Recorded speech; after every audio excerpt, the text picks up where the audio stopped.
travel vlogger, pickup artist, dating coach, and possibly Thailand's most hated foreigner.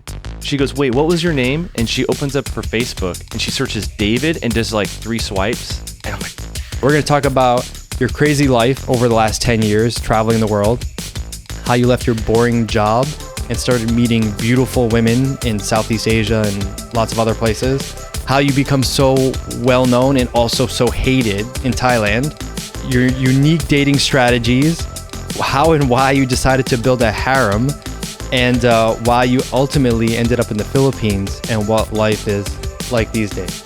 I wasn't trying to be a YouTuber or anything. The controversy was, look at this guy. There's some guy traveling and he's filming all these videos. They're all enlisted. It's so shady and suspicious.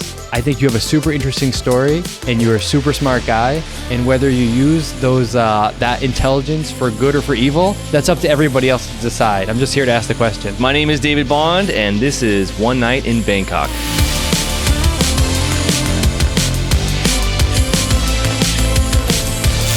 What is up, guys, and welcome back to the One Night in Bangkok podcast. If you're new here, my name is Eric. I'm all the way from Boston, USA. If you're coming to Thailand soon, if you want to move here, if you want to live in this amazing city, hit the subscribe button. Check us out on Apple and Spotify podcasts. Check out our Clips channel. Check out our private community group down below, our new school group, and show us some love on our new Instagram account. We've got that link down below as well. I also want to mention we are officially doing our One Night in Bangkok meetup event on Thursday, January 29th at Octave Rooftop. I'm going to put more info down below, but I just want to let you guys know to mark off 29th of January on your calendar so you can come out and meet Ern and me and a lot of other people. We're going to have a lot of surprises. So put that on your calendar and we'll see you then. Tonight, I have a very special guest. In fact, this might be our most controversial guest ever. I think I might get some heat in the comments. I'm not exactly sure how to introduce you. I could listen, say it's Thailand. We got to add a little spice, a little spice to the podcast. Well, I was gonna go with, you tell me where I'm right and wrong. Travel vlogger, pickup artist, dating coach, and possibly Thailand's most hated foreigner. What do you think about that? Yeah, let's go with it. Why not? Okay. The last one, little asterisks, but sure. Yeah. So I think all that sounds right. You are for sure one of the most interesting people that I've seen connected to the Thailand genre. And I want to start by, I think I might have mentioned this to you, but one of the first times I heard about you, I saw an interview you did on a different YouTube channel, and you were explaining about how you meet girls in Bangkok using like Instagram ads. Mm-hmm. And I thought, wow, this guy is really, really smart. And I know a lot of people are going to give me maybe heat for like inviting you here, but I think you have a super interesting story and you're a super smart guy. And whether you use those that intelligence for good or for evil, that's up to everybody else to decide. I'm just here to ask the question. So great. We have a lot of things to talk about. We're going to talk about your crazy life over the last 10 years traveling the world, how you left your boring job and started meeting beautiful women in Southeast Asia and lots of other places, how you become so well known and also so hated in Thailand, your unique dating strategies, how and why you decided to build a harem, and why you ultimately ended up in the Philippines and what life is like these days. So we got a lot to do. And I want to start by just throwing this at you. I saw this article titled, this was from like 10 years ago in Thailand. Uh-huh. It says, David Bond, Playboy or Predator? Thai police in no doubt. Okay, yeah. So what year was that? I think 2016 or 2017. I just clicked off it. Yeah, so years ago, I would make vlogs here in Thailand, and my personal, one of the things that I did that was unique is I actually would put a GoPro on my chest and then approach women at the BTS station or the street or the mall.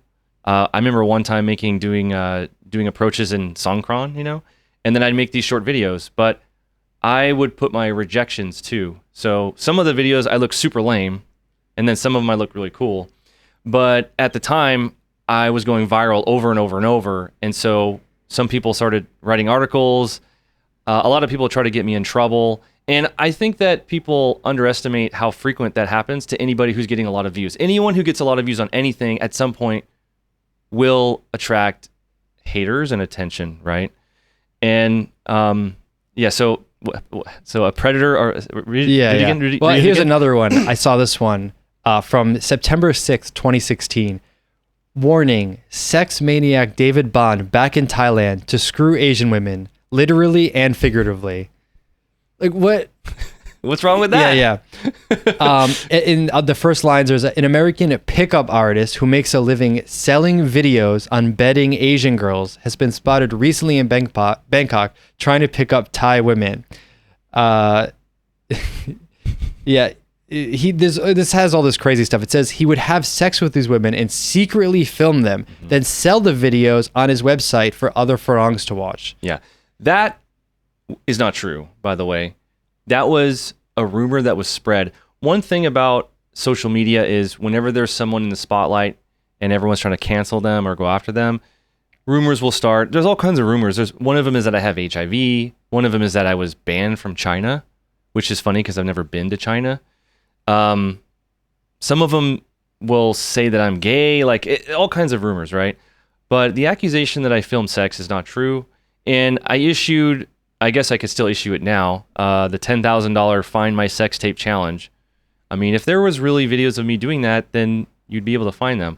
I've never published videos of me having sex with anybody. I never secretly filmed girls doing that. That was just a rumor that somehow got traction, and then journalists started repeating it.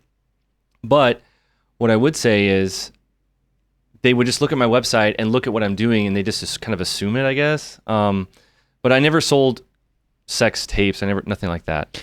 In this other article, I think they actually spoke to the police, and they said, frankly, I don't know anything about this individual called David Bond. No one has reported any crime to us, and there's therefore been no investigation. Yes, this happens. This has happened to me a lot. People will, there'd be a controversy about something I would do. For example, I went to Indonesia and I did some vlogging there, and they try to cancel me in Indonesia for making fun of the Islamic prayers.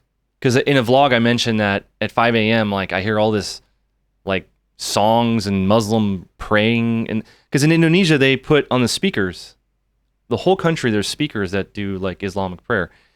So they try to cancel me for that, and they also try to cancel me for this. Every country I go, people will go to the police, and they try to get me in trouble. But the problem is the police can't arrest someone because you're offended. There has to be a victim that reports a crime. So no one's reporting a crime because there's no crime, and they'll get quotes from the police, and they'll say things like, they're investigating. It's like, dude, they're not investigating anything. This other article says he has been filming and secretly chatting up women in places like Terminal 21, Khao San Road, and other areas of Bangkok. His MO is to say, this is funny. It says his MO is to say, you are beautiful. He then asks for the girl's line ID and invites them on a date. Whoa!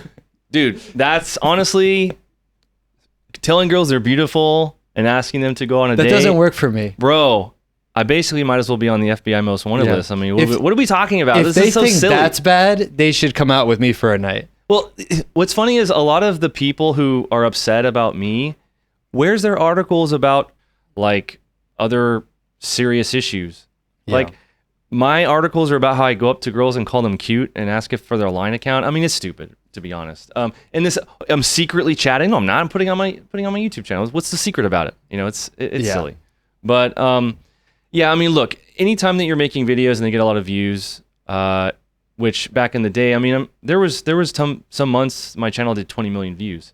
I'd have 3 or 4 different videos going viral, and then I'd have my pickup videos, and my really popular ones were vlogging with girls. And I mean, these are all old articles anyway, but I don't even know what to say.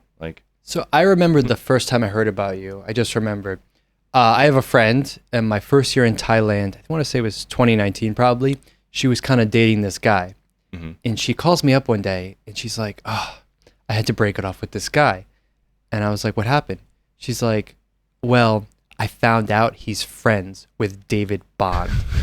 And I was like, who's that? And she said, you don't know who that is? And she sent me a bunch of articles like, like this that made you. So Thai girls have these Facebook groups where they'll gossip about guys. I'm sure you know about this, right? Mm-hmm. So they'll post your photo and they'll be like, hey, be careful. This guy has a wife. He's lying. Well, my face became extremely well known because I had all these Tinder accounts. I'm running ads. Like, I'm very like public. And I also was spending almost all my time like going out. In fact, I went out to the club so often I got kidney stones because I was drinking every day. And I had to go to the hospital.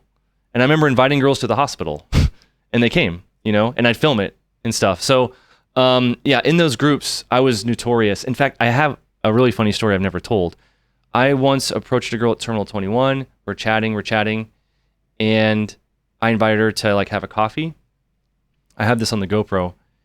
And while we're going, she goes, wait, what was your name? And she opens up her Facebook and types in, she goes into one of those groups, and I recognize it because it's like all Thai language, and the banner is like white dudes, and it was about me. And I'm like, fuck, and she searches David and does like 3 swipes, trying to search for me, search for whoever like I might be. She swipes, and then closes it, and then we continue. We go on to the coffee date or whatever. That's how powerful those Facebook groups are. Like, girls will look you up as they meet you, you know? Yeah. Also, you mentioned the GoPro. I want to point out, is this GoPro like a hidden camera somewhere? No, it's just hanging on me. Yeah. It's just attached to me, or I'd put it on my head. I put it on my actual forehead. Some of my footage is me going up to a girl with a GoPro on my head. And they'll say, what's that? I'm like, it's a camera. And sometimes they'll say, are you filming? I'm like, yeah, I'm making a video for my mom. And then, I mean, look, it's not hidden. And if any girl's like, take off the GoPro, I'll just take it off, Yeah. So before you were in Thailand. This is a long time ago, by the way. This is 10 years. Yeah. See, now this is common. Like, everyone has the meta glasses. Yeah. There's millions of videos of dudes going up to girls and chatting. There's hundreds of like, these voyeur YouTube channels where dudes will put their camera and zoom into like Nana Plaza. And all that's normalized now. It's all like, oh, cool, social media. Look at this guy's TikTok.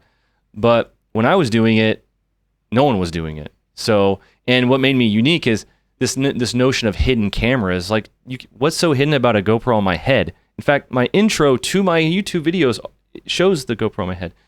For me, my philosophy with everything has always been just hide in plain sight. Like, it's so obvious that it can't be right. Like, there's no way this guy's really doing this. Like, girls will say, girls will ask me like, oh, are you single? I'll be like, no, I have a lot of girlfriends. I'm like, what? And I'm like, yeah. Like, sometimes being super blunt, super honest, super obvious will actually disarm people because they like trust you or something, Because if you're like sneaky and lying about everything, they're like, oh, suspicious, right? So if you just go in the opposite direction, you're like so blatant that you will meet girls that are like, oh, damn. I mean, look at the Harem Quest. Like, you don't think the girls can see each other when they're fucking in the same room? Yeah, it's like, oh my God, he's cheating on me. We're going to get to that. With these hologram women that are, it's like, come on, So before you were in Southeast Asia and, meeting all these lovely ladies around Thailand, you were back in America, in California, right? And your life was very different. Tell me what it was like then. So I grew up in Bakersfield, and I was a computer technician. So I worked at a computer store. Actually, my first job was GameStop,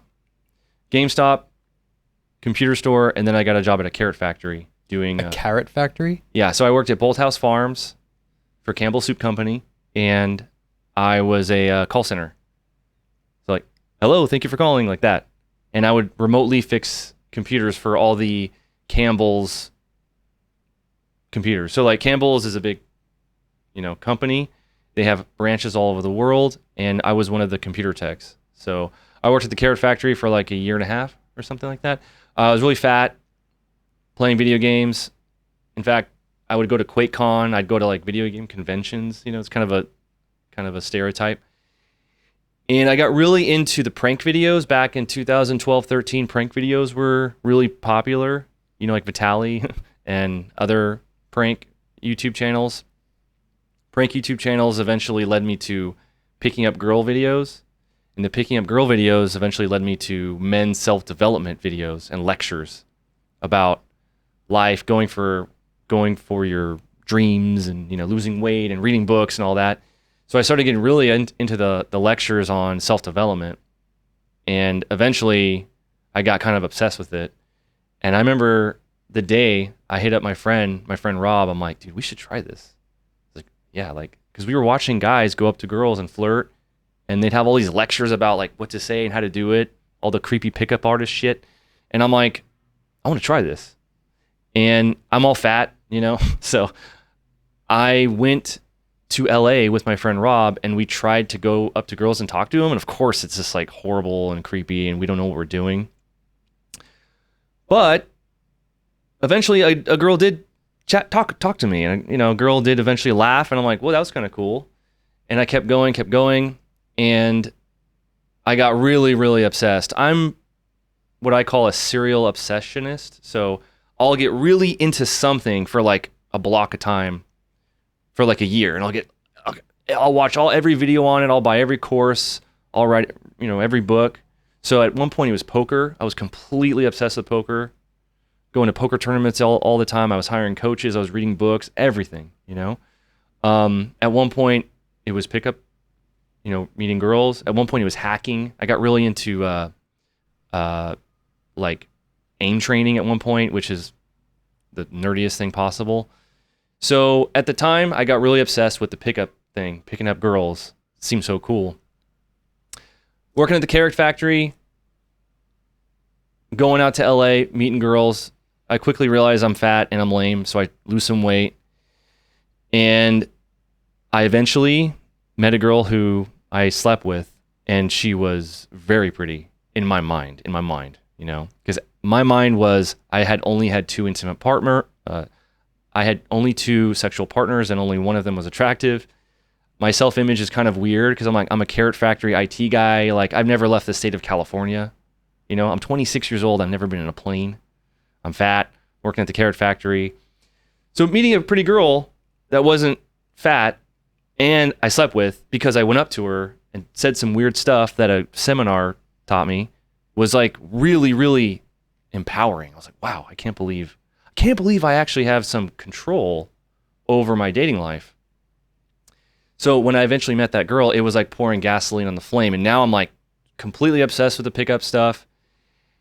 And this is where the YouTube channel eventually spawned into existence by accident. And what I mean by that is I bought a GoPro because I wanted to film myself swimming at the beach. And I bought the little head thing. Me and my friend Rob were like, dude, wouldn't it be funny if we did some approaches with this GoPro on her head? So we went out and did it. We were running around Santa Monica doing that. And I had this crazy video where I go up to a girl and I spin her and she's laughing and it's really cool. And then I had another video where my friend Rob had the GoPro on his head and I did an approach, she's laughing, and I kissed her within about 5 minutes at a mall, which is pretty insane when you do that. And I got on video. And I thought it was so cool, I posted it in a Facebook group, right? So now I'm posting these videos and people called me the GoPro guy. They're like, how the fuck did you film that? I'm like, dude, I had a GoPro. And this is where a little bit of validation stuff starts to kick in. I'm like, wait a minute, I'm doing this and people also think I'm cool? Remember, this is coming from low self-esteem, Carrot Factory, fat internet kid. So this is all incredibly thrilling that I could post myself doing something that I thought was cool and other people thought was cool. So now you have a little bit of validation, seeking activity, motivation. So now I can meet girls because I want to meet girls, but then other guys will think I'm cool for it. Like, what? That sounds really great. I'm just being completely real and honest about the intentions and the psychology. Hey guys, I wanted to let you know that we have started a brand new One Night in Bangkok community group hosted on the school platform. If you're coming to Bangkok soon, if you're traveling here, if you're thinking about moving here and you want to get the most out of your Bangkok experience, if you want some tips on how to get set up here, or if you just want to know the best places to go out, join the group down below. You can talk to Ern and I directly there. You can meet like-minded subscribers. And in the coming months, I'm going to be putting out a lot of guides and helpful info to help you guys get out there and have a great time in Bangkok. So join us down at the link below. It's totally free and we'll see you there. Now let's get back to the episode. So eventually I get really, really antsy. I want to not work. I'm like, I want to pick up girls all day long. Like, and I started having a little bit of a midlife crisis. I asked for vacation days for my first ever traveling. I wanted to go to Japan. That was my first ever, Why Japan? I was just really interested in Japan my whole life. I thought Asian girls were cute, and it kind of was just the first thing that popped in my mind. Another factor was some of the internet friends I made on Facebook who called me the GoPro guy were in Japan, and they were like, "You should come to Japan and do this." I was like, "What?" Eventually, I quit my job at the carrot factory and just went to Japan. One-way ticket, very intense. My very first time being in an airplane was a one-way ticket to Japan, like really scary. And I just started filming videos. I didn't have a YouTube channel. I had a YouTube channel, but it was like blank. Started posting videos on YouTube as unlisted, where only I can see it, and the link, you have to have the link. Started posting my videos of me meeting girls and traveling in these Facebook groups. The big moment was someone took one of my unlisted videos from my blank YouTube channel. Yeah, let me explain. Unlisted means that if you search, it won't come up. Correct. But if someone shares the link, you can still access the video. Yeah. Unlisted means it's a video that isn't visible to anybody unless they have the full URL. So I can send it to you, you can click it, but no one can see it except for the clicker. Yeah. I guess. Someone put my video on another forum. So now my unlisted video is getting views. And guess what? Someone put it on World Star Hip Hop. And then World Star Hip Hop, do you know World Star Hip Hop? Put it on the front page.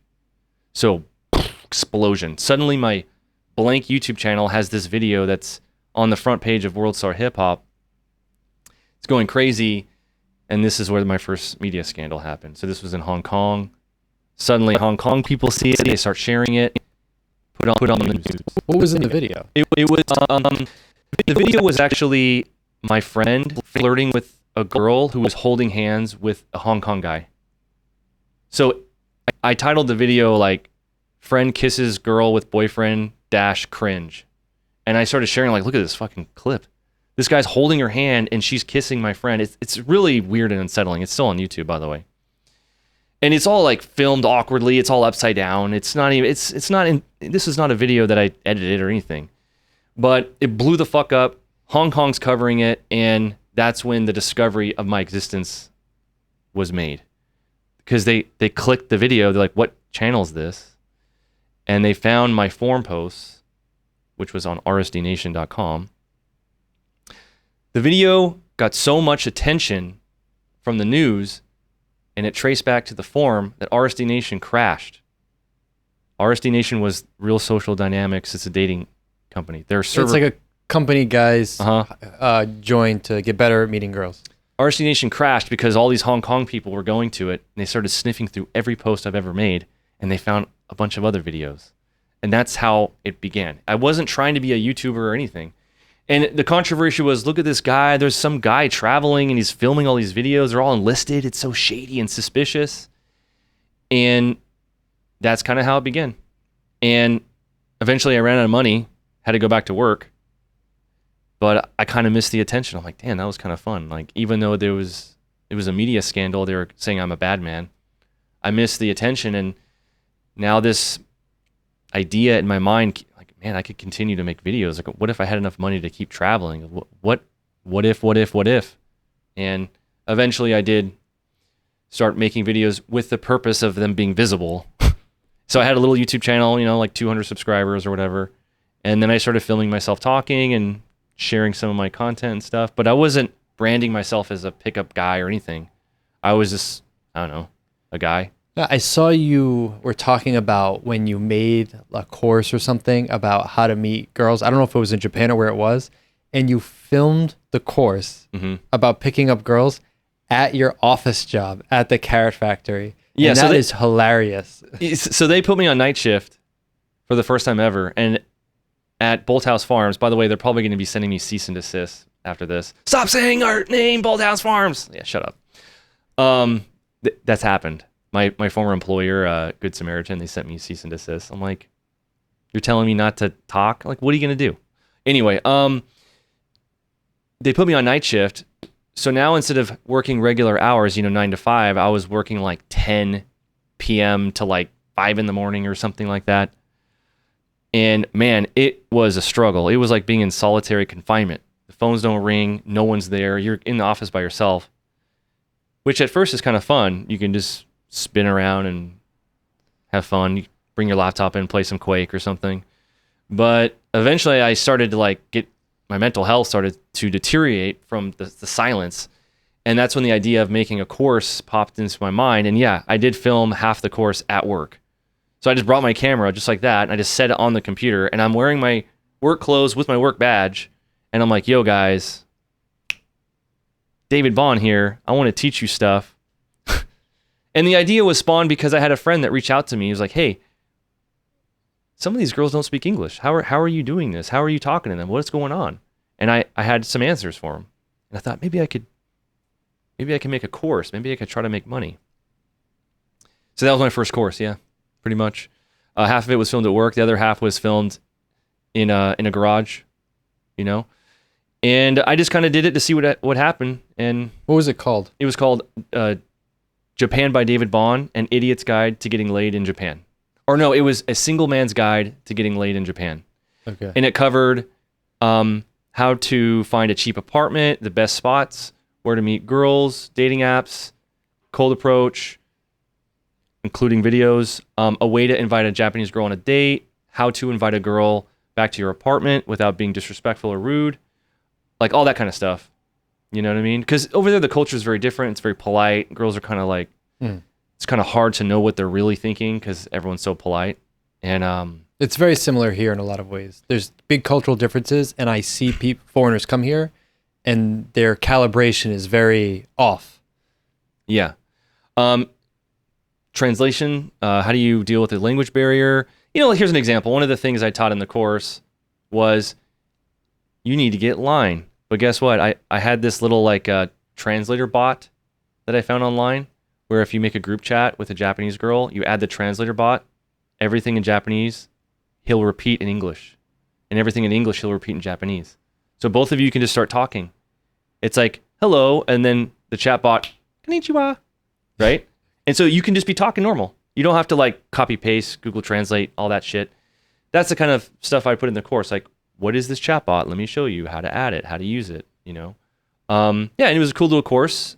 And, but that was a long time ago. I don't think the course would probably be applicable now. Maybe the dating culture's changed. So what brought you to Thailand? Because I feel like you were really well known specifically for Thailand. Well, at the time, my first time traveling to Japan was cool, but I ended up meeting other guys who were traveling. My first time ever meeting a nomad, which at the time I didn't know that existed. I'm like, wait, what? You guys have a laptop and you just work on it? That doesn't make sense, right? I met nomads and they were like, let's go to another country. And I'm like, that's so crazy that you can just do that. So I was traveling with this guy named Nick, who, by the way, is here. My first travel friend is actually in Bangkok right now. It's the guy I met yesterday. So I met these guys and they're like, you want to go to another country? And I'm like, yeah, sure. So now I had travel friends. So then we went to Hong Kong, went to Vietnam, went to Korea. We just bouncing around. And Thailand was one of the places. And I didn't think Thailand was that special at the beginning. I thought it was just whatever. But eventually we stayed a little longer. We left. And I just came back because I perceived it as a very easy place to be. And once you're here, you'll build a routine, you find a nice apartment, maybe you meet a girl, and you kind of plant yourself here. It's pretty easy to stay. It's one of those sticky places, There's just certain things about Thailand that are just too good. It's so hard to leave, You go to other places, you're like, oh God, I miss being able to eat a pineapple in the street at 3 a.m. from the grandma, like that kind of thing. But no special reason. I came here and I just started vlogging and I started meeting girls and I started going viral.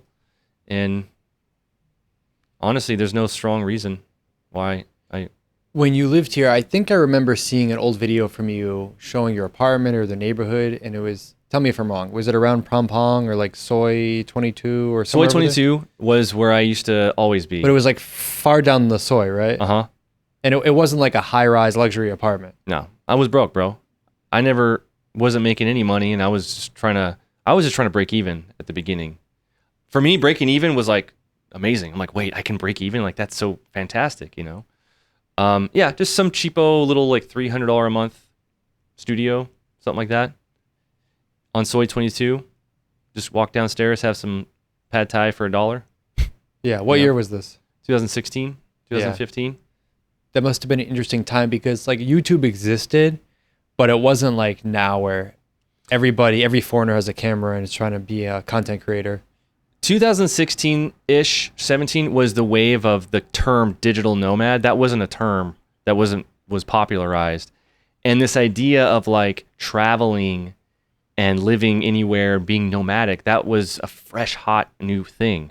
But no one knew how to do it. The challenge was how to make money while you're traveling. And at the time, it was all about blogging and doing affiliate links, writing blogs. It's kind of corny. And the social media thing wasn't really kind of buzzing yet. Eventually, the social media thing, now social media is everything. And I mean, everyone's trying to be a social media person, you know? And there's a zillion guys like me now. I mean, people send me videos all the time. This guy's just like you. It's like some guy with a GoPro running around and kissing girls. They all try to reach out to me. It's funny because the guys that are like me, when they want to be my friend, I kind of don't want to be their friend. I'm like, bro, like, what is this? You know, like they're kind of degenerate and they're running around, but they're a little bit more in the like alcohol, nightlife kind of type of guys. I was that guy 10 years ago, but not anymore for sure. But yeah, back in 2016, you know, the digital nomad thing was new and fresh and fun. And I wasn't really even doing it well. I just happened to have some savings. I had like 30, 40K saved up. Part of that was from poker. And the other part was just me being a cheapskate. And I was like just floating on the money. And I was able to break even just enough to kind of like, ding, ding, ding. I'd make a sale here and there, do a consultation call here and there. But, you know, eventually, obviously things went up and financially got better. How did you start making more money? Was it related to selling like course content or? Well, to be fair, I had a course and it sold okay. And then I made another course. So my idea was I would just keep making courses over and over and over. Another thing that I did is I made my own Patreon. So I didn't use Patreon because I would get banned. I made my own thing. I called it The Vault. And so anytime I uploaded a video on YouTube and I got a strike or it got deleted or it got suspended, I would put it in The Vault. I'd also put videos that were like a little bit more edgy in The Vault. You know, maybe I'm making a rant, disclosing personal details, or maybe it's like me and some girl and we're being like really crazy and silly, and it's something that I don't think I could probably put in YouTube. It's a little bit too, like, I don't think she would like it. I'd put it in The Vault. And The Vault was like $15 a month. And so at one point I had a lot of people paying for The Vault. And so I was selling my Thailand course, which was called Thailand by David Bond, An Idiot's Guide to Getting Laid in Thailand. Covered scams, ladyboys, all the normal stuff. And then I had the Japan guide, and my original idea was to go to all the countries and make a guide for every country, right? But eventually The Vault got enough subscribers, and we had a little private group. It was kind of cool. It's basically a Patreon, and that was enough, basically. Now, I don't really want to go super deep into like my financial like journey or whatever, but there were two very critical things that made it go up a lot, which was I got banned from everything. I got banned from PayPal. All my websites, the payment processors got banned. And it was devastating because I was making a lot of money. 10 years ago, my peak, I was making $10,000 to $15,000 a fucking month from The Vault and all my courses. And I was vlogging. So some of the vlogs, you know, there was a few months I got 5 to 10 million views a month. So I'm making money like crazy, and suddenly, boom, overnight, it's all gone. I get banned from PayPal, I get banned from this and this and this. YouTube too? Not from YouTube, from my websites that had all the subscribers paying every month. Yeah. Because YouTube doesn't really...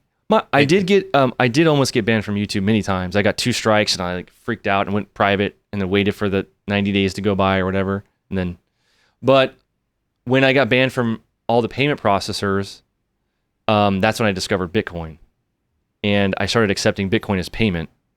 And this is when Bitcoin was like 3,000, 5,000. Yeah, what year is this?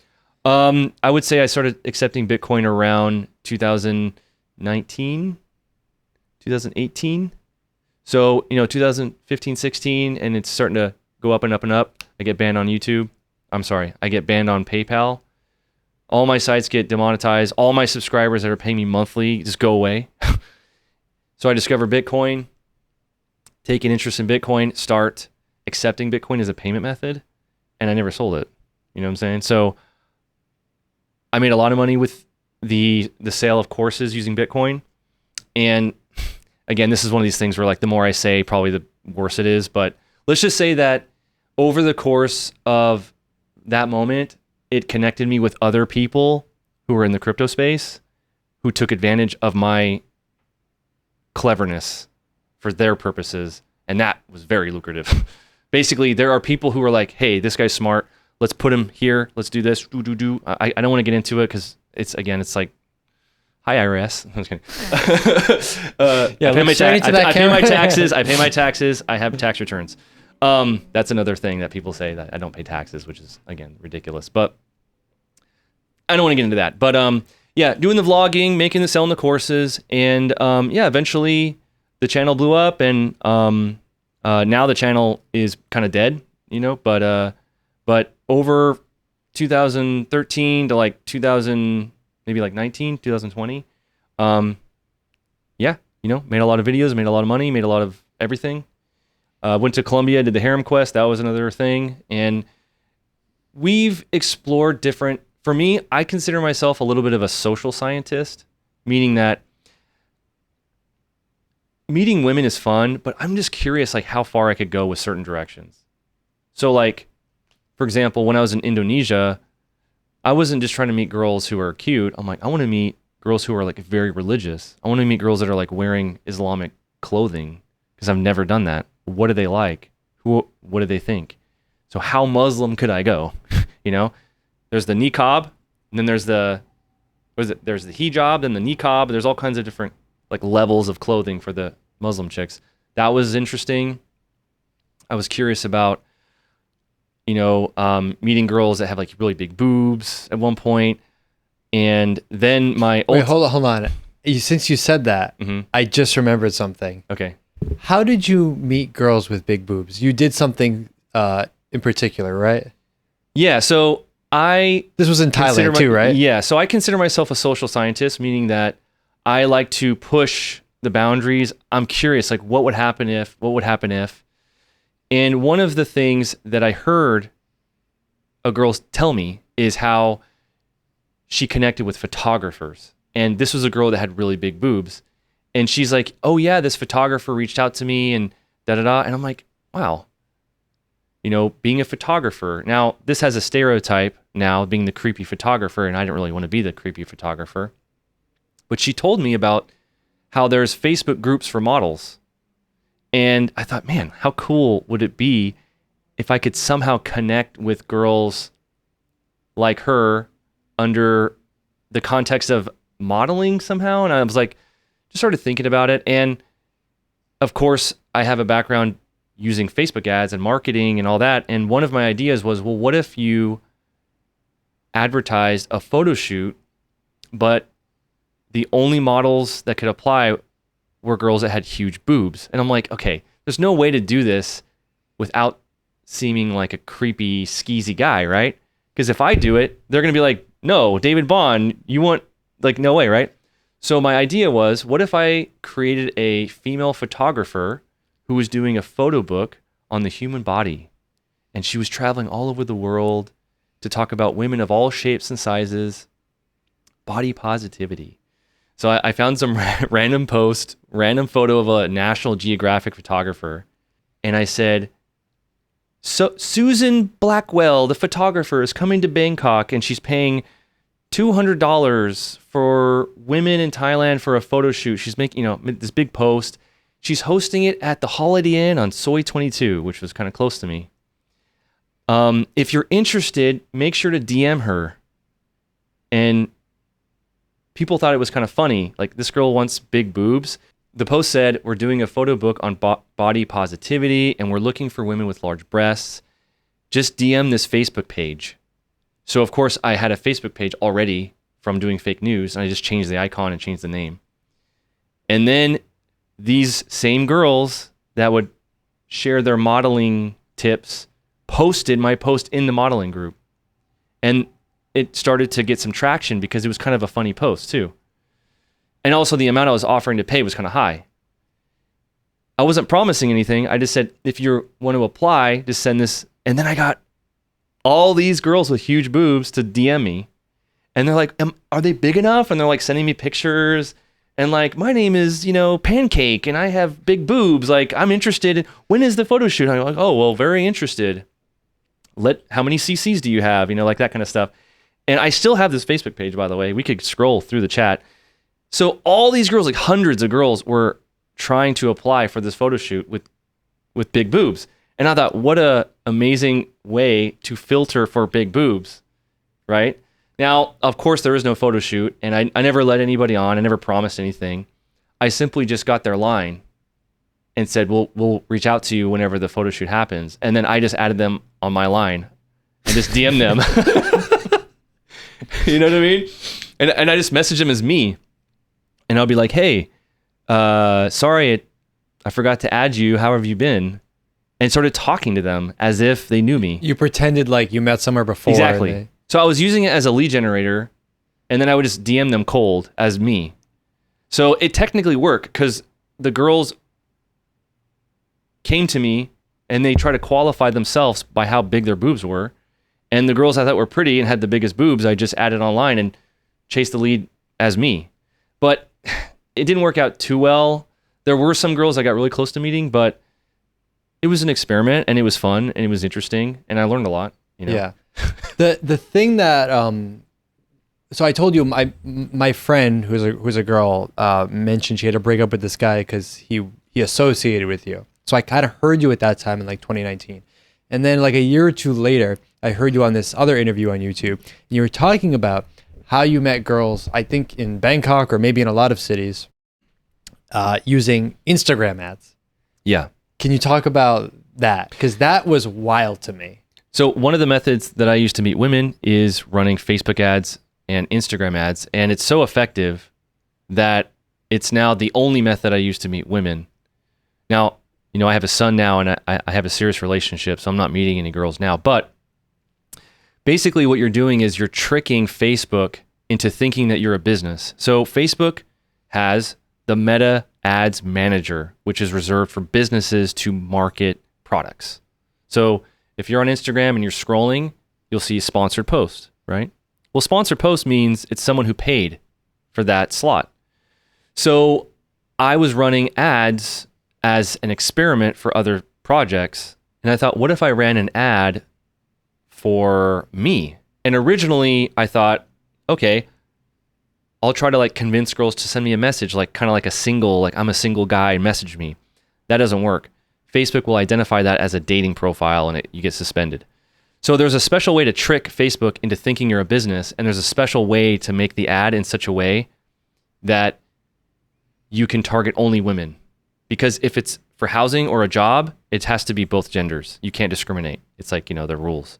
But there's settings in the Facebook Ads Manager where you can target based on age and gender and geolocation. So I experimented. I spent thousands, like $5,000 easily on experimentation, running different things. Eventually, I discovered a way to design the ad that worked, that got messages. And that's when I started tweaking it over and over and over. And then I started identifying cities that it would be effective. Because in Facebook, it'll give you a cost per message, a cost per click, like estimate. And there's different pockets of the country or the city that are cheaper than others. So if you're running ads in New York City, it's going to be expensive. But if you run ads in Nicaragua, you're probably the only guy. You're probably the only business running ads in Nicaragua. So your cost per click is going to be so much lower. And in some cities that have just the right amount of price per click thing, you can get easily over 1,000 DMs a week for $20 a day.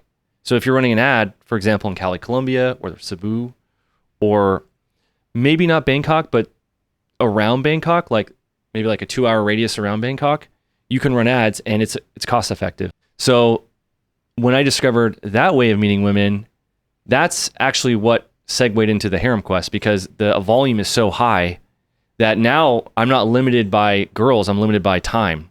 Because, you know, anyone can go on Tinder, you go on a date, a couple dates a week, maybe. But imagine you could, in theory, go on a date every hour for like every waking hour of your life and still have like 90% of the leads never get touched. At that point, now it's not conceivable. Like, yeah, I saw the video where you showed like turning on your phone. Mhm. It was in airplane mode, and you took it off airplane mode, and it just had like 200 like alert sounds, like one after another. Like, yeah. If you run ads the right way, your phone can just get so hot it turns off because it's so much messages, so much notifications, you know. And a big benefit to running ads as a method of meeting women is you meet girls who don't use dating apps.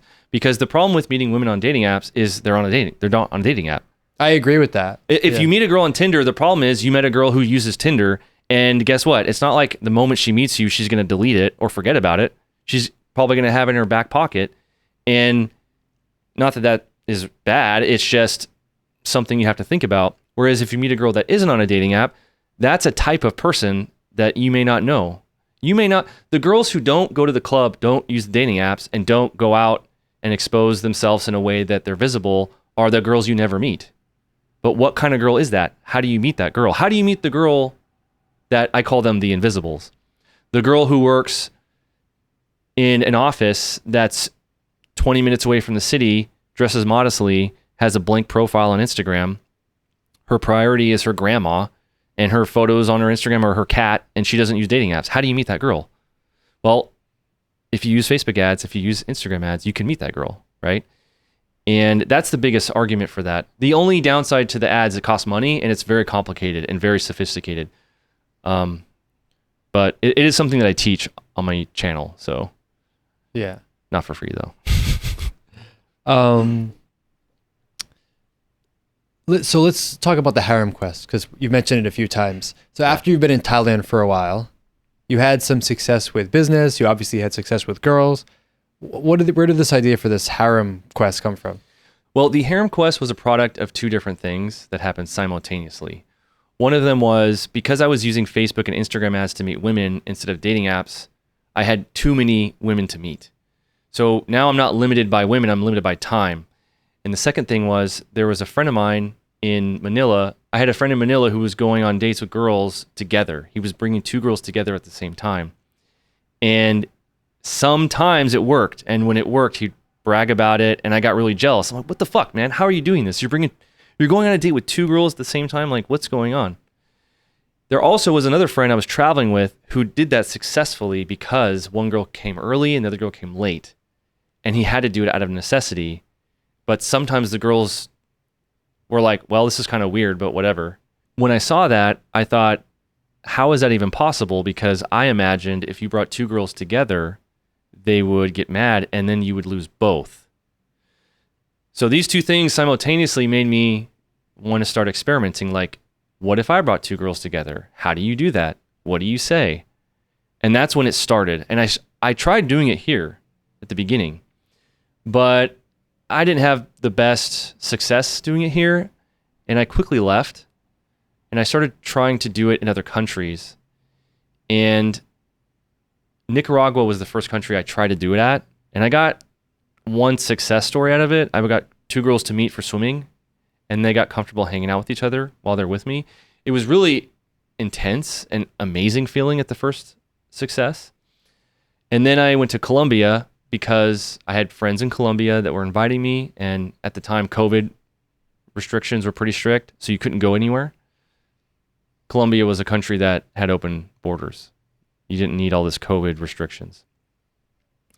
So I went to Colombia, and that's when I started to explicitly only try to meet girls together.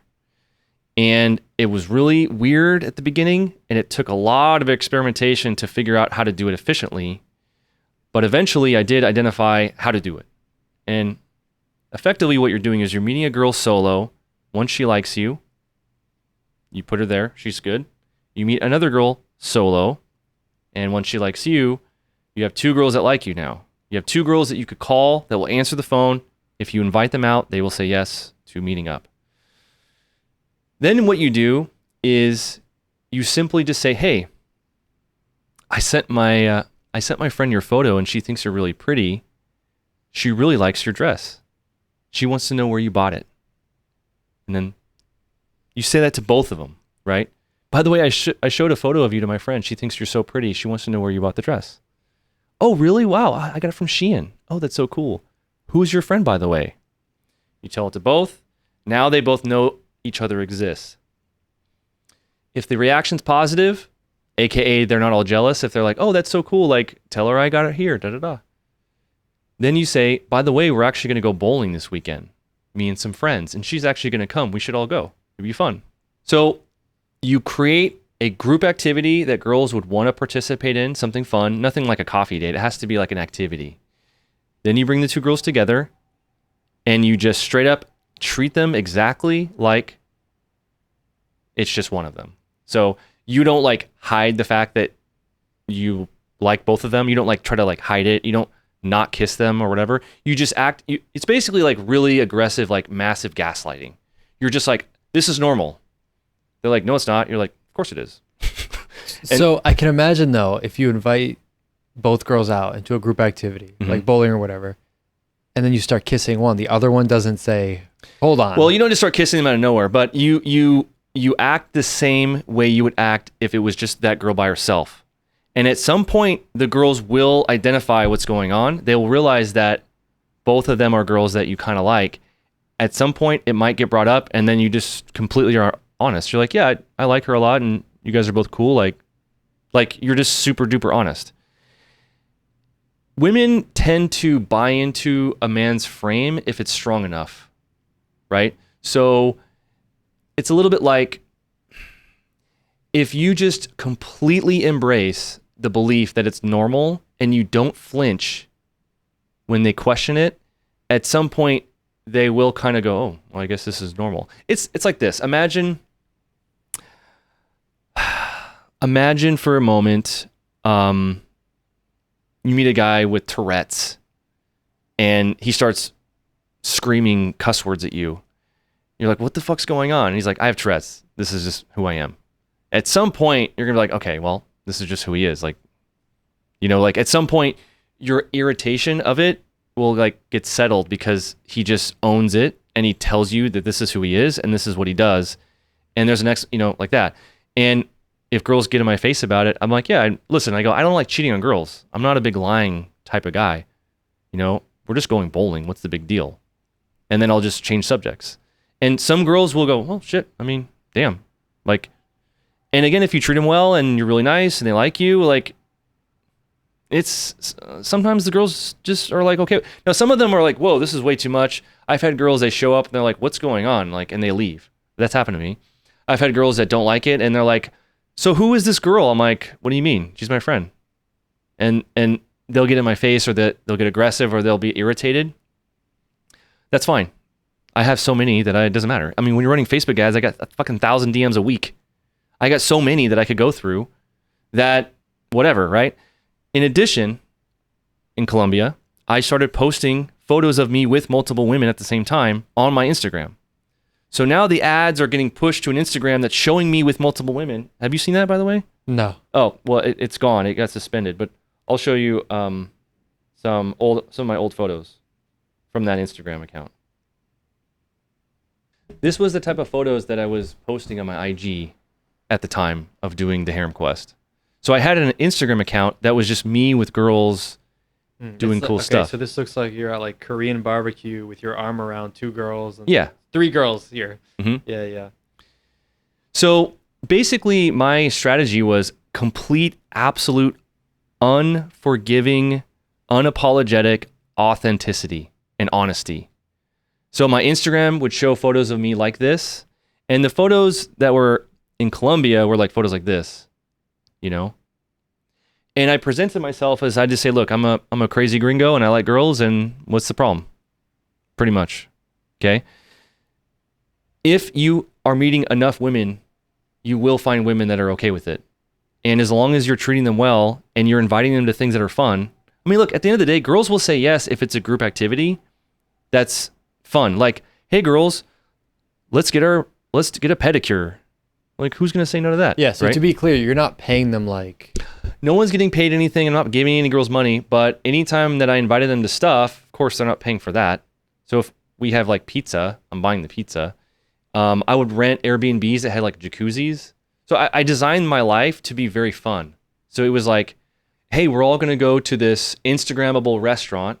That's one thing that I always did during the Harem Quest. I'd seek out restaurants that were very Instagrammable. And I would say, hey, we can all take pictures. Wouldn't it be fun? Look at this photo of this pretty Instagram model at this restaurant. We're going to go and take this photo. Me and the girls are going to go to this restaurant, and then afterwards we're going to go in the jacuzzi at my apartment, and I'll get some wine. You get like $5 wine downstairs. And if you meet girls, they meet each other. Also, I had a group chat. With all the girls? Oh, yeah. I had a group chat. I put them in. And so they can all talk to each other. And I was really, really, really transparent about everything. Now, there is one small little asterisk to this. During this time, I had a full-time personal assistant that was with me all the time who spoke Spanish. Her name was Veronica. So she also can mitigate tone and mitigate communication issues. She adds a little bit of status to me because I have the assistant, so cool.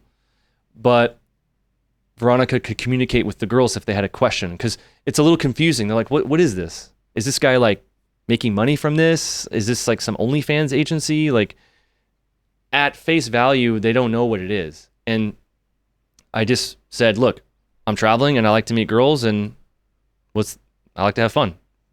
Point blank period, you know? And yeah, I mean, the Harem Quest is really cool. I mean, I could probably send you some crazy clips so you could maybe play on the thing. And I was in Colombia for 7 months doing this. And at one point, I had over 10 girls that were with me frequently. The house was always like that. And I'd rent big Airbnbs with like 3 bedrooms with jacuzzis and all that shit. And I mean, it was fucking crazy, you know? And I would say about 30% into this, when it started working, I started vlogging it. Because at the beginning, I'm like, this is going to work. I'm going to look like a weirdo. Like, these girls are going to be pissed off. And but when it started working, I started vlogging it. And it was really fun. You know, I also replicated it in Manila and Cebu.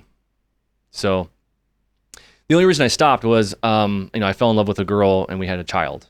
So, but if that didn't happen, I don't really see why I would not stop doing it. To me, that was just a full, honest expression of what I really wanted. So how long you're even talking? All right, so Ern just came in. Say hi, Ern. Hi. I'm back. Where were you? I was at Asok for filming some content. Okay. There. Yeah. All right, anyway. So I was trying to explain to Ern in the elevator, like who David is, because, Ern's, how old are you? 25. Yeah, so you weren't even in Bangkok when he was here like 10 years ago. So David was starting to talk about, you were talking about the Harem Quest, mm-hmm. and how you would have kept doing it, but you eventually met a woman. Yeah. So should I just continue? Yeah. Or okay. I would have probably continued to do the Harem Quest, because for me, I was excited to see how far I could push it. In fact, in Colombia, again, my mindset was like, how far could I push it? And the extremes were really high in my mind. And at the time, my measurement of extreme was simply the number of girls that could be with me at any given moment. The challenge that I faced was logistics, because you have to share Ubers and you have to break it into pieces. And the height of it was I was actually considering renting a school bus. So I had Veronica reach out. I could do a van, but I thought a school bus would be funnier, So I thought imagine a school bus just full. I feel like this is like a TLC show. Yeah. You never get approached for something like that? No, but also the bigger it gets, the less connection you have with everybody, and the more of a clown show it got. And I don't like that. I'm very strict about certain things. So at the maximum, how many girls were you dating at once? At the peak of it, about 11. 11 at once? 11, yeah. And so, without going into too much detail, because Mhm. this is YouTube and we're very, whatever. But did you spend special time? Oh, yeah. With Oh, yeah. all 11 at once? Not 11 at once, because let's be real, like that was a very rare occurrence that they could all be there at any given moment. But 3, 4, 5, 6, that was commonplace. And here's the truth, though. First of all, if you don't believe me, I have all these videos on my phone, because I understand and recognize that a lot of the things I say don't sound real, don't sound true. Like FBI story, midgets, all kinds of shit. It sounds fake, and I acknowledge that. But I have so much receipts. I have a 40 terabyte hard drive sitting in my hard drive. I have a 40 terabyte hard drive on my computer with tons of stuff no one's ever seen. But yes, that would happen, and it's not like it's really cool and stuff, but it usually was after like a jacuzzi, Keep in mind, a lot of the girls in Colombia, they're pretty wild. Some of them were bisexual, so, things happen, right? So, but, So you did it in Colombia, and then did you say, I want to see what the Asian version of this is? So I did 7 months in Colombia. Keep in mind, being in Colombia alone is already kind of dangerous. And the fact that I was doing that and running ads, like, I felt like there's a good chance I'm going to get into some trouble at some point, maybe like robbed or whatever. I did take precautions against that. But at one point, I did go to the Philippines, but that was for a program. We had a boot camp program doing like pickup stuff. My business partner, Mike, we host these courses where guys fly out. We help them with their photo shoots. We help them with their social media, stuff like that. I teach them how to do ads. So I came to the Philippines and I wanted to see how fast I could replicate it, the Harem Quest, the harem stuff. And the Philippines was cool. The problem is the jealousy levels are much higher. And also girls are naturally more conservative because it's a Catholic country. So I was running into a lot of like issues with that. Also, girls in the Philippines, I can speak to them directly in English. So the connection building is deeper, which makes the jealousy higher. Let me airplane mode. There were a lot of challenges with the Philippines. I was able to get it successfully. The only thing that was very different was there was no sex stuff. It wasn't like we weren't doing threesomes or anything like that. It was all kind of like separate but equal. That's the biggest change because that just didn't work. The jealousy was too much. The Catholic stuff was too much, but the girls did accept my frame of me being like, oh, I'm just super honest. I'm just a crazy guy that likes to have fun and I don't want to cheat on anybody. I replicated it in Manila, and then I did go to Cebu, which was my final destination. However, I did flip the Harem Quest on its head, and I did what I call the Harem Quest White Edition or the Wholesome Harem. So I got really tired of dealing with like really promiscuous women. This is also when my mind started to think about being a dad. And when a man sees a future with a woman, his mindset is completely changed. Us as men, we basically see women in two ways. Women that we have a future with and women that we don't. Rent a car versus buy a car. When you're renting a car, who gives a shit? You're doing donuts. Doing you're doing donuts. burnouts. There's a scratch, whatever. You're not kicking the tires. When you're buying a car, you're like, hold on, how many miles? What's going on? Let me check the hood. I want to clean it. I want to make sure it's safe. Rent a car, I'll park it out on Skid Row, whatever, right? When I started considering fatherhood and being a dad and like kind of settling down, I guess, more or less, that's when I'm like, okay, all these really promiscuous women, it's not going to work. So I did what I called the wholesome harem, which some argue is a contradiction in terms, but I wanted to pursue girls that were more innocent and wholesome and more like, sweet, I guess. So I changed how I looked. I shaved my beard. I started wearing white dress shirts and I dressed more like an old money look. And I started pursuing only girls that had blank profiles or had no pictures that were like sexy stuff. I specifically target girls that were scared of me. Like I was specifically tailoring my dating strategy towards a type of girl. The wholesome harem was very interesting, but it was just difficult. It was just like really hard. Like you can frame control a girl, but not all the way. You can't be like, water isn't wet. And they'd be like, what? Like it's not, at some point it's going to give. and pursuing very innocent, wholesome girls that are willing to be in the same room with another girl. It was very challenging. I tried my best. I did get a group of 4, and it was cool and stable for a while. I did a bunch of vlogs with them and stuff, but eventually 2 misbehaved, and then it was down to 2. And at this point, I'm getting a little exhausted from the whole thing because it's an expensive activity. You're constantly thinking of things to do, and at the end of the day, I just want to play Call of Duty sometimes. You know what I'm saying? I don't need to be entertaining all these girls. So eventually it got down to 2, and I started getting really strong feelings for one of them, and eventually one left, and then that's where I'm at now, basically. What do you think are some of the mistakes guys make when they come to Thailand or other places in Southeast Asia looking for love? In my opinion, going too fast. I think a lot of guys that get here, they feel the attention. They feel what they perceive as girls liking them, and they just rush in. It's a little bit like if you're starving. A lot of guys come here starving, and they see food, and they just go all the way for it, and they start stuffing their face rapidly the first thing they see, and they get full, and they get committed. Tons of guys do that. They come here, like, oh my God, a girl looked at me, and I like fell in love with her. Boom. It's like, dude, you've been here like a week. Come on, slow down. There's plenty of options, and it's because they're deprived, because they might have spent a decade or 2 living in isolation, or maybe they spent time on their business and not their social life.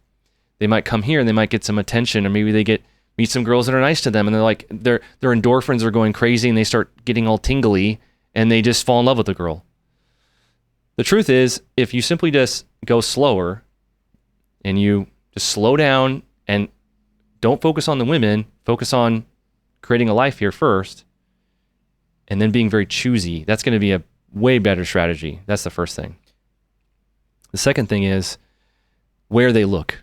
And we all know this. Where do they look? They go on the dating apps. They go to the red light stuff. They justify it by saying, oh, well, I just want to have a beer. But then they end up, meeting these horrible women.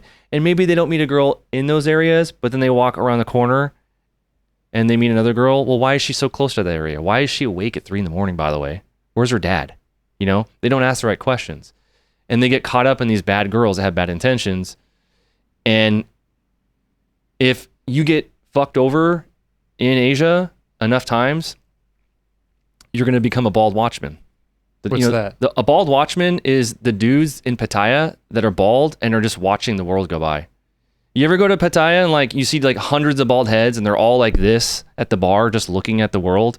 These are guys, if you ever talk to them, they're destroyed. They've had their heart broken. They've been financially ruined by divorce or some horrible relationship, and they're just drinking their life away, like the jaded expat that thinks every girl's bad. That's what's going to happen if you constantly meet women in bad places. Yeah, I get a lot of guys asking me questions about they had this situation with their girl or that situation. What do I think? The first question I always ask them is, where did you meet this person? Because I think that explains a lot of what happens after. Oh, location, location, location. In my opinion, location is the biggest leverage point in dating.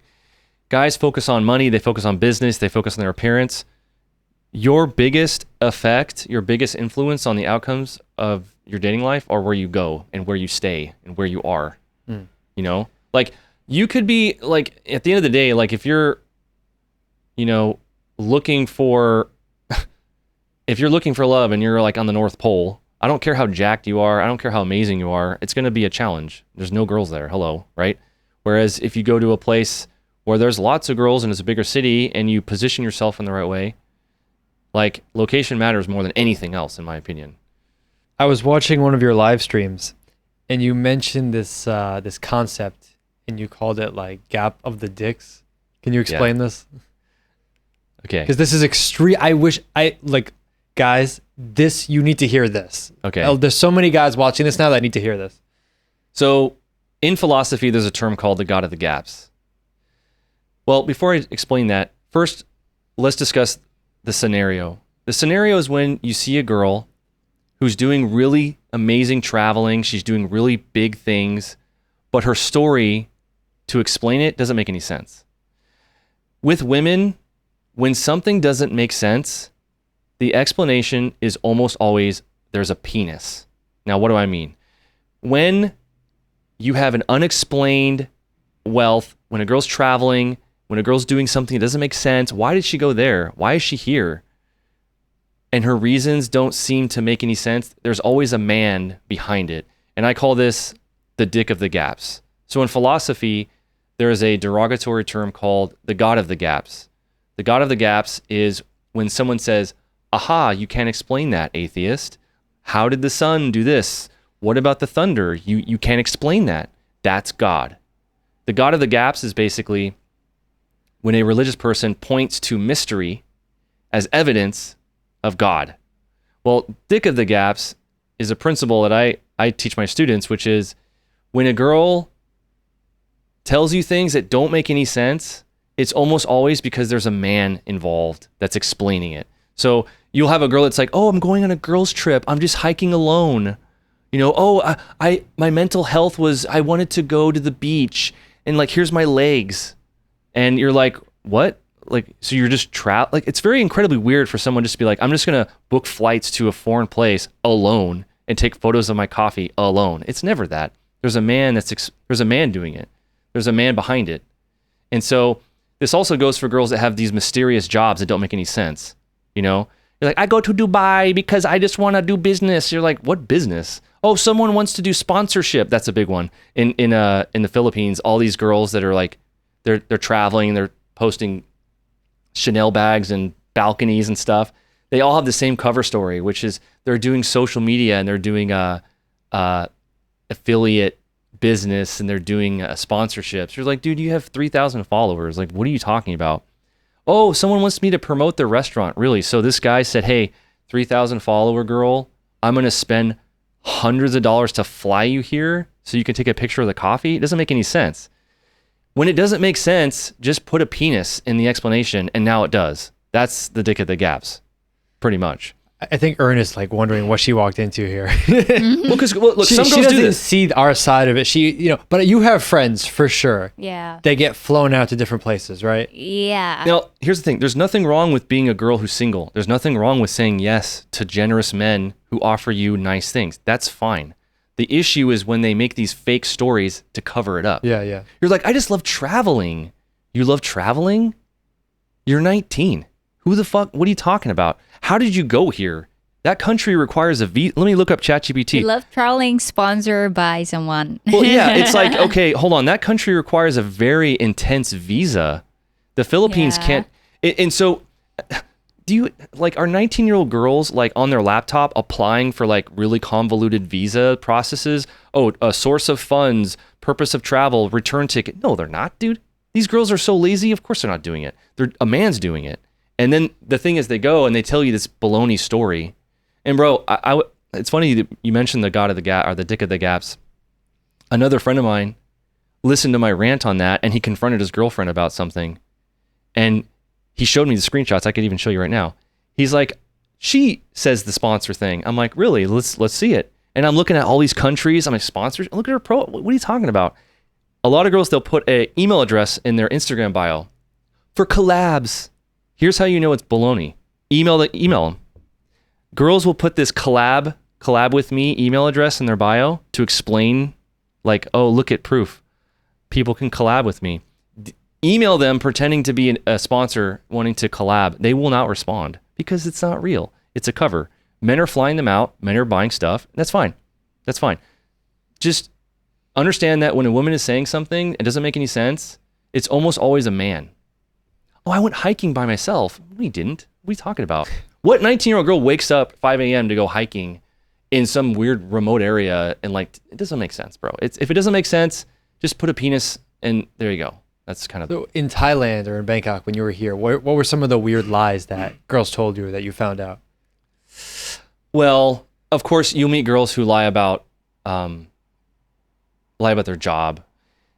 And look, let's be honest, man. Like, everyone has an ego about their job, and maybe if your job isn't cool, you lie about it. Like, it's, again, I understand the psychology, but sometimes you'll meet a girl and she's like saying that she works at a coffee shop, but then you see her on the fucking go-go. Like, that happened to me like 3 times. Some girl that I'm chatting with on a dating app, and I'm like, wait a second. And then she sees me and she's like, whoops, like busted. There's that. To be honest, Thailand, I didn't find a lot of like lying about a lot of things thing. I didn't really find that. In the Philippines though, it's all a lie. Everything's a lie. Like girls, in my opinion, I tell guys, when you meet a girl in the Philippines, you need to assume that she's lying about every single thing. So don't believe any of it. You have to verify it. So it's like, oh, I'm this age. Show me your ID. You know, oh, I do this. Really? Show me. Like, prove it. Now, obviously, I'm not that aggressive, but especially when they're younger, things don't make any sense. It's like you're 19, you're 20. Like, how are you doing these things? How are you? Like, it doesn't make any sense. You know. I'm kind of losing track of the question. What was the question? I heard you about like lies that girls would tell you when you're in Thailand. I remember you saying you're talking about a girl that you were seeing, and that you would give her taxi money. You would give her like 200 baht or something for the taxi every time she left your condo. Tell me about that. There was a girl that I met, and I would see her frequently, and I'd pay her fare home, and then I realized that she actually I realized she lived walking distance from me. So she was just taking the taxi money and just walking around the corner. And I'm like, what is this? Like, what's going on? Again, it was cute. I mean, whatever. I offer the taxi money. But that's actually a common scam. I learned about this my first time being here. There are some women, like prostitutes, that target men that don't like prostitutes. And their strategy is to, once they identify that a man isn't going to pay for that, what they'll do is they'll pretend that they're not a prostitute. They'll go with the guy and then say that they live in a far away and that their fare is 2,000 baht. Like they'll claim they live far away and they'll ask for a fare that is the same amount that they would ask for if you proposition them. And they'll target the guys that think they're clever and are like, I don't do that. I'm not one of those guys. Be like, oh, that's so good. That's me, by the way. I haven't had that situation though. So where would you meet, if you were in Bangkok, where would you go to meet like a so-called normal girl? And people hate when I say this, but let me clarify. Meaning like not a girl that works in a red light district or in nightlife or that's getting flown out to Dubai. Yeah. Like, yeah. Okay. So this is a great question that I've answered many times. This is what I would say, and the guys don't like the answer. The first thing you should ask yourself is, are you the type of guy that a good girl would want? A lot of guys are always looking outwards. They're talking about what they want. They never ask about who they are and what they could change to become the type of guy that would attract the girl that they want, right? You know, I mean, if you're like some crazy tattooed up guy with big muscles and, you know, you're walking around with an AR-15 all the time, but you want like a really innocent, sweet church girl, like I'm not sure if she's going to be into that, right? Ask yourself first, what kind of guy are you? What could you change about yourself to attract the type of girl that you want? That's the first thing. And that's the hardest part, honestly. Become the guy that they would want. The second thing is, if you're trying to find a good girl, you need to kind of think differently. Because as a man, we will look at pretty girls. We look at girls that are dressed a certain way, and our eyes wander to beauty, right? You need to start thinking about the girls that you wouldn't look at. Sometimes the best girls are the girls that don't know how to dress well. They kind of dress like a tomboy. They're not wearing makeup. Your eyes don't naturally go towards them. You want a girl that is pretty but doesn't know it, okay? Find, the girls that are dressed a little bit frumpy, maybe like they're not, but they could be really hot if they just dress a certain way and maybe did their makeup a certain way. Also, when girls seem really shy and like almost scared, it's almost like you need to go towards that. A lot of guys are like, oh, I was in the bar and this girl was looking at me, so I approached her. Sounds very natural, right? She was looking at me. What type of girl is looking at guys? What kind of girl is looking aggressively? That's a personality type. The girl that you would probably want is the girl that's shy to look at you. The girl, if a really shy, sweet, innocent girl sees a guy that she's really attracted to, they're not going to be like, they're not going to look. They're going to be like, oh my God, oh my God. They might actually be so shy they don't want to look at you. So you have to realize that as a man, when you're trying to go for certain types of women, sometimes you actually have to go for the girls that don't attract your eye at first and may not look at you, may not like you're looking what I call the invisibles, the girl whose profile photo is not very. You ever go on Instagram and you follow someone, it says you might like this person, and it starts recommending like hot girls to you, right? We all know that. I'm sure you have this too, right? Mm-hmm. Maybe you follow a guy, and then you have it will like show up under that. Yeah, recommended. Recommended. Okay, dude, think, who else is getting that? Everybody. If they're recommended, there's something that Instagram's doing to say this profile is liked by men like you, right? Well, why? What kind of profile is that? What kind of profile is the girl that you would want? Do you think the girl that you would want may not even have a picture, may not even be public? She's not going to have visibility. She's going to be like invisible, right? So to answer the question, first, become the guy that she would want. That's the part that really matters. And the second thing is, you need to go to places that the type of girl you're wanting would go. Ask yourself, okay, let's say you're like, okay, I want to find a really sweet girl who's really focused on school, and she wakes up at 8 a.m. and she's not interested in men. She's not interested in dating. She's not promiscuous. Well, how does that girl act?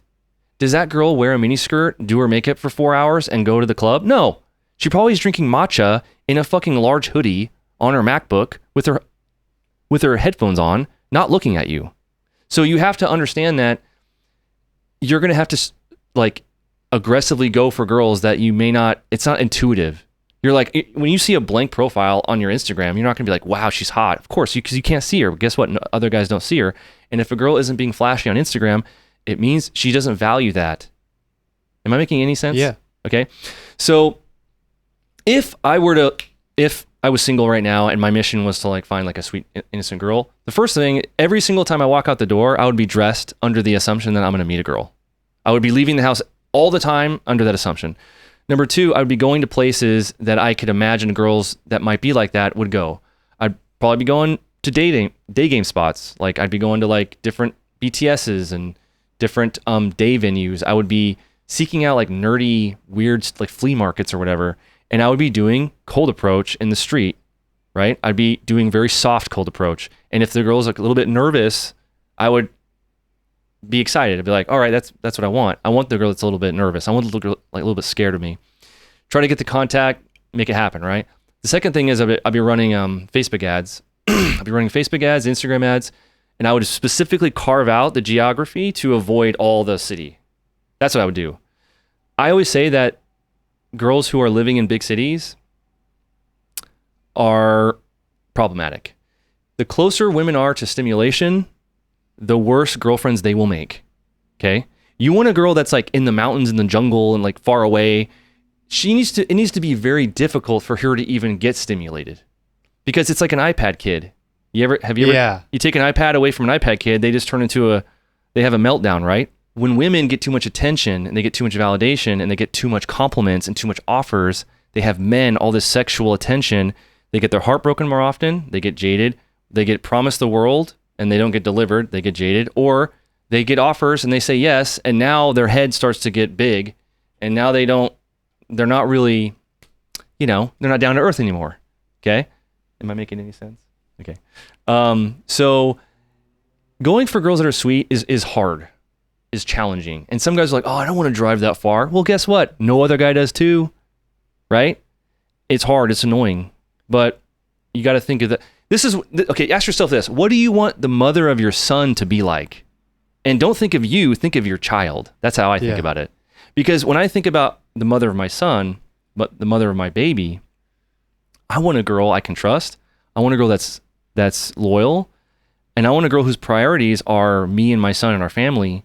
I don't want some girl on the fucking stage at Levels, with her line billions of dudes talking about Dubai. Like, no, I'm not doing that. Yeah, tell me how you feel when you see a Thai girl has gone to Dubai. So, well, for me, I just say if a girl's ever been Dubai, I say goodbye. Like, I just won't. Dubai is just a deal breaker for me because to me, I associate that with the peak corruption. Number one, most countries cannot go to Dubai visa free. I don't think. Is it? Oh, I don't know this. Going to Dubai is not, you don't just fly there. A lot of times you have to apply for a visa. So that's prohibitive. So you're saying Thailand can go visa free? No, I don't believe so. Oh, okay.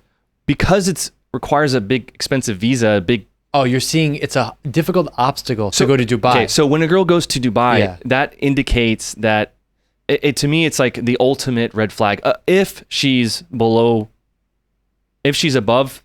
maybe 25 or 30, and she has a reason that makes sense. Again, God of the God of the dicks or dicks of the gap, or whatever.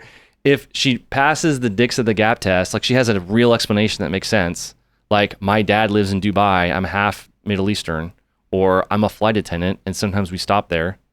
That makes perfect sense. But if she's just going there, it just doesn't make sense. Dude, most meals in Dubai are like $200 minimum. Like, I have friends that have been there. It's so expensive, and it's just, look, if a girl's ever been to Dubai, just say goodbye. This is pointless. It's over. It's over, in my opinion. I won't do it. But this only matters if you care about the future. If you just want to, who cares? Dude, if you just want to, single moms, tattoos, Dubai, I don't give a shit. Oh yeah, But if you want a future, then I want, like, look, I'm not. So I heard you talk about this, about like the most important decision you can make is who you have a kid with. And maybe to go along with that, if she already has a kid. And I notice a lot of people, a lot of foreigners that come to Thailand, they'll meet Thai women that have maybe had a kid when they were very young. They have like an ex-Thai husband. Yeah, well, listen, and it's look. this kind of situation. Look, if you're an old guy and you already have kids and you've already done a lot of the big life things, I think dating a single mom is perfectly fine. If you're a younger guy and you're wanting to have a family and you're wanting a future, I think single mom is automatic disqualifier. How are you going to invest in a woman whose body has already produced a child of another guy? Like, no way. That's, for me, this is like a chauvinistic thing or a sexist thing. That's just I'm not doing that. Like, I'm just not doing that. If you want to, I'm not giving you advice because I don't even think about that topic. Now, the other thing is picking the girl you have a child with is the most important because it's the only relationship you will ever have that you can't not have. Like, you can break up with a girl. You can't stop interacting with the mother of your kid because you will always have a relationship with your child or son or daughter. And therefore, by proxy, you will always have a relationship with that woman. You can't, there's no such thing as like having a son, being in his life, but not being in the woman's life in some capacity. Because unless she passes away, I guess. So therefore, picking a woman that you have a child with is like a huge, I mean, obviously you should stay together for the sake of the children, and like, I'm not advocating you leave your baby mama, but it's easily one of the biggest decisions a man could make ever. And for those reasons, your scrutiny and your method and like the standards should be very high, I guess. So, you know, like with Jess, witnessing her body go through pregnancy and being there and watching her be so vulnerable, and the child, I mean, it's a lot to deal with, and it's so much. And I loved supporting her because I know that I'm like, you want to have a woman that you are so excited to take care of and invest in, and you want that masculine side of you to be fully activated. But if she's in Dubai, how the f are you gonna invest? You know what I'm saying? Like, if you don't even know if it's your kid, you're like, oh, I met Cherry Lala from Levels, and she's like always cheating on me. Now I have a son. Like, how are you gonna be all like, I'm gonna take care of you? You don't even know if it's yours, right? And then soon as the kid's born, you think she's gonna stop being like that? No, man. So, I'm sorry. Erin didn't know what she was walking into. I'm sorry. But your views how have your views changed, or how have you changed from 10 years ago landing in Thailand with a GoPro to now, you know, you're having your first child, you're in a committed relationship?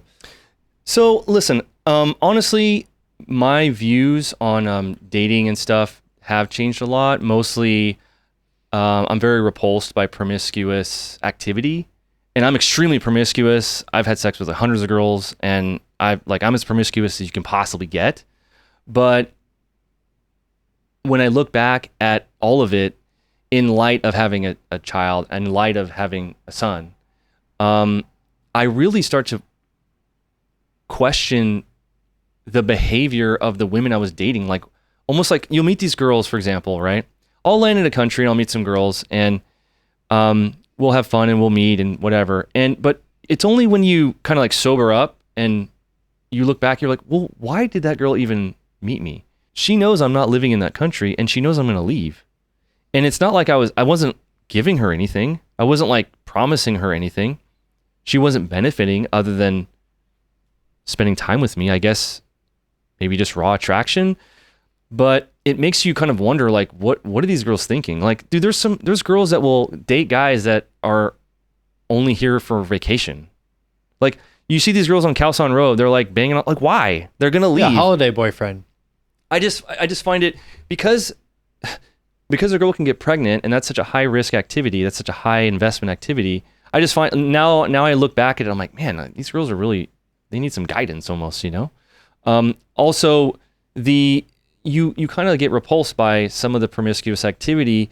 Whenever you witness childbirth, I didn't witness it with my eyes, but I witnessed her pregnancy. And like when you see the consequence of sex through a child, like the 9 months and, you know, the mood swings and the vomiting and then going to the hospital and the hospital bill and then the baby so vulnerable and the cost and the formula and like all this, it's like a lot, you know? And you think, damn, there's dudes just girls and just leaving, and they're like, it's like such a high risk activity. Like sex produces children and women bear the children. Like it's just crazy. I guess for me, I just view sex differently now. It's such a high, I don't want to say high investment. The consequences of promiscuous sex are high. But whenever you're just horny, you don't think at all about it. You're just like, I'm horny, you know? And it's only when you are really deep in the consequences of it, you're like, whoa, I can't believe. Like, there were some girls that I had sex without a condom. But you're just like, damn, like, what if they got... This edit is going to be fun. I don't know. I mean, yeah. So, also, you look at some of these men who are out there, like, being players and stuff. And I think meeting lots of girls is fun, but dude, a lot of the guys that are out there running, they're just mentally ill. Like some of the guys that I met and learned from, dude, some of the best players are straight up just mentally ill. Like you meet a guy who's like autistic, he can't talk, but he can play chess. He's like so good at chess, right? Yeah. A weird guy that's good at one thing. I've met guys that are really good at meeting women, but they're like completely sociopaths. I'll tell you the craziest guy I ever met. This is a clip, okay? I met a guy, I probably learned more about women and dating from this guy than anybody else, but he also was the most unethical person I have ever met. He, by the way, when we were in the same room, we were trading tips, bro, it was like Dexter and we were trading tips and we're both really efficient at things. So when we joined forces, we're like trading tips. He taught me all these crazy tricks with like WhatsApp and using broadcast lists, and I was teaching him ads. And we were both leveling up quick. But this guy was so sociopathic with meeting women. What he did is, so let's say you've met women before, right? One or two. Okay. Any guys? No. We all know that the problem is you invite two girls out at the same day, and they both say yes. That happened to me recently. Maybe you're like, okay, one's gonna flake. Hey, we should get dinner. Hey, we should get lunch. And they both are like, yes. And you're like, oh shit. Now I got two girls that are okay meeting around the same time. It's a problem, right? What do we do? What does a good ethical man do? Cancels one, or, right? You cancel one, or maybe you move the other one a little bit later or something. What this guy would do is he would tell them to meet on two different places across the street from each other. So he'd be like, let's say you're at Terminal 21. He would say, meet me at Sizzler, and tell the other girl, meet me at the Thai restaurant that's across from Sizzler. Then he would go on the date with both of them and just bounce back and forth. Now this sounds crazy, right? This is what he would do all the time, every single day. What was the reason? This is what he would do. He usually would stack 3 or 4 girls at the same time in the same place, same location, everything, but they were in different restaurants. Then he would go to each date for like a couple minutes.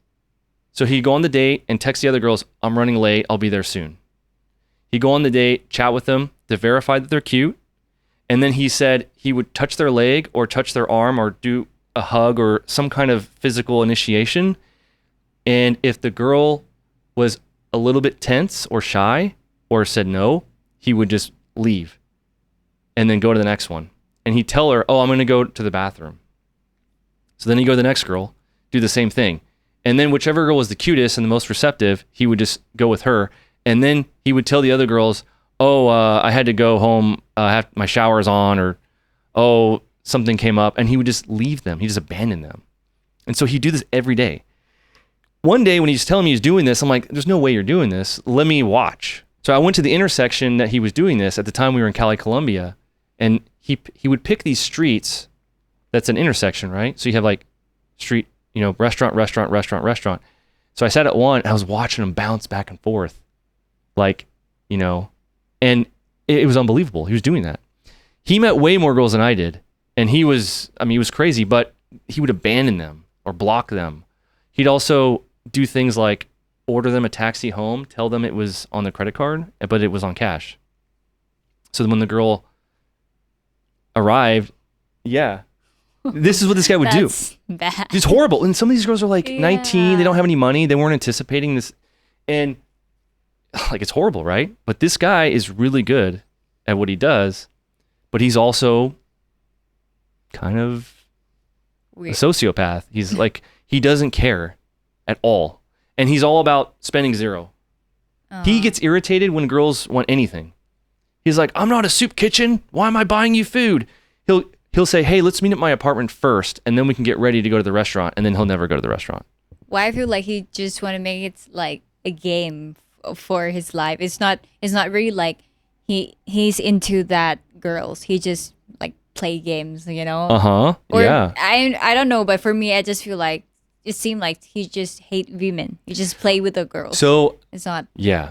Well, I don't think he hates women, but what I would say is that he's not thinking about them at all. Another thing about guys like this, and I've met many, they usually get 2 dates max. By the 3rd date, the girl detects that he's kind of something's missing. They're really efficient at the 1st date. 2nd date, 3rd, they realize, wait a second, like, what is this guy doing? Like, who is this guy? So they're really good at the 1st date, but that's kind of it. And that's their like specialty, There's guys that are out there right now doing that all the time. And guess what? There's female versions of this. Maybe not the double date thing, but yeah. All right. So you're living in the Philippines now. You're in Thailand for a short time. I know you've done like these programs with guys in the past. Yeah. Are you going to be planning anything soon? Well, listen, I do dating coaching frequently, and I have various courses. If you just go to my YouTube channel, David Bond, there's links, and we do have programs all over the world. We have coaching programs, and it's not just me, it's other dating coaches. And I also have courses that teach like the Facebook ads and stuff. So yeah, pretty much. Awesome. Thank you for coming. I can't wait to see the comments in this video. Erin's face throughout this entire time she's been here was priceless. Yeah. If you guys are coming to Bangkok and you don't want to have your life ruined by a girl that you meet at the first night in a certain red light area, hit the subscribe button. Check us out on Apple and Spotify podcasts, and we'll see you in the next one.